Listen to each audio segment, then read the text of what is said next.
Muito bem. Última pergunta, Cacai. 10 anos de Lava Jato.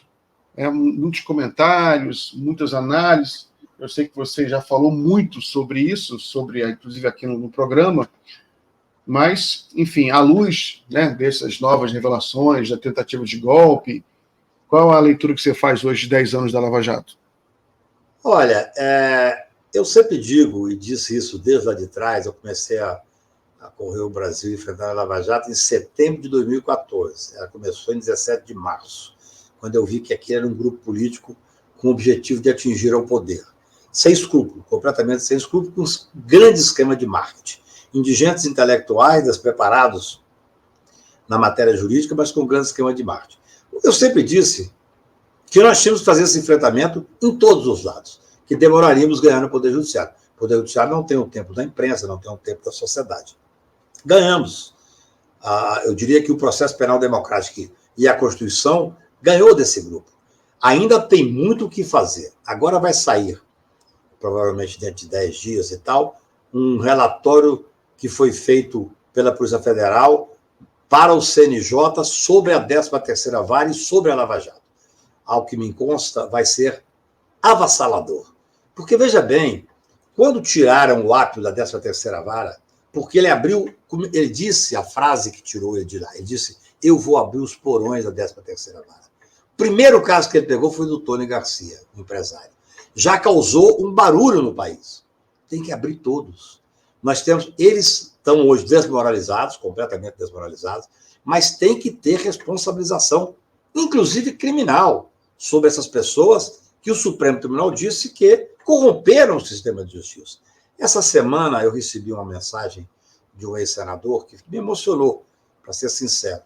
Ele dizendo que, sobre um determinado artigo que eu escrevi, ele dizendo que quando eles estavam presos em Curitiba, que às vezes eles se reuniam lá no determinado local, posto 6, lugar 6, que ele falou, e que ouviam minhas falas, mandavam para eles minhas gravações, meus debates, e liam meus artigos em conjunto, e que aquilo dava esperança para eles, porque eles sabiam que do lado de fora tínhamos um grupo que estava apontando os excessos criminosos da Operação Lava Jato.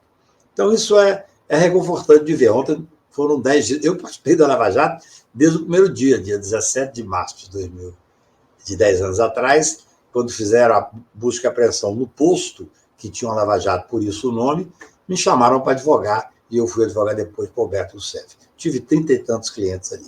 A Lava Jato fez muito mal para o país. 180 bilhões deixaram de ser investidos, banalizou a prisão, estupraram o Instituto da Delação, quebraram poderosas empresas brasileiras de setores. Não tinha que fazer o combate à corrupção? Claro, prende o diretor, prende quem tem responsabilidade, não da maneira que fizeram. Aquilo foi um instrumento para conseguir atingir o poder.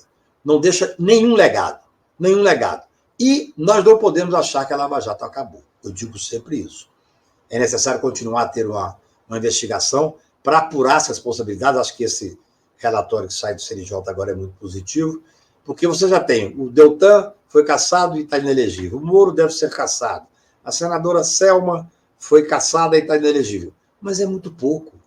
Tem que apurar a responsabilidade realmente que essas pessoas fizeram. E esse dinheiro, para onde foi? Essa enorme quantidade de dinheiro que eles estavam fazendo dentro de uma fundação para poder dominar o país. Essa que é a verdade. Eles são os responsáveis diretos pela existência do Bolsonaro, que prenderam o principal opositor, o Lula, e aí você tem um caso clássico de corrupção, onde um ministro, um juiz, prende o opositor e aceita ser ministro do governo que ele ajudou a eleger.